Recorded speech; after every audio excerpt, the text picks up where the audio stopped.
చూస్తారు బాబు. తెలియని చిన్నతనంలోనే నేను ఎవరో ఏమిటో తెలియని పరిస్థితుల్లో నన్ను చేరదీసి పెంచి పెద్ద చేసి ఇంతటి ఆఫీసర్ చేశారు. మీ రుణం నేను ఈ జన్మలో తీర్చుకోలేను మావయ్య, తీర్చుకోలేను. చూడు బాబు, నువ్వు చాలా దూరం నుంచి ప్రయాణం చేసి అలసిపోయి వచ్చావు. నేను అలా మార్కెట్ దాకా వెళ్ళొస్తాను బాబు. నాకే మావయ్య. శారదా శారదా భారతి, ఏమిటి ఇలా చాలా దూరంగా నిల్చొని ఉన్నావు?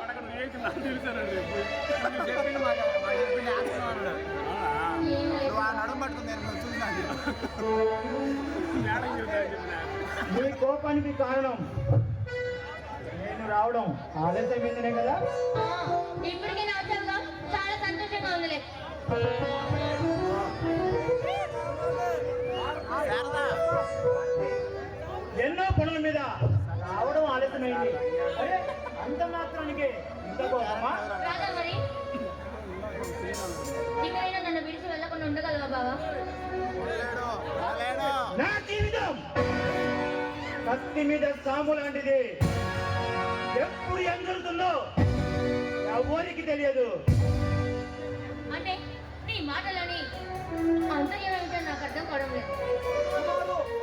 సుమారు కొన్ని సంవత్సరాల క్రితం రుద్రమరాయుడు అనే బందిపోటు అతని అనుచరులైన కాళిదాస్, యుగంధర్ భయంకరులు ఈ ప్రాంత ప్రజల్ని కొల్లగొడుతూ దౌర్జన్యం చేస్తూ ప్రజల్ని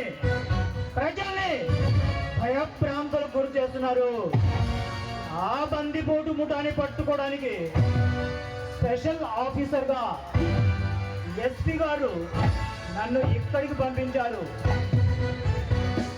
ఈ పోరాటంలో ఎప్పుడు ఏమైనా జరగవచ్చు నాకు.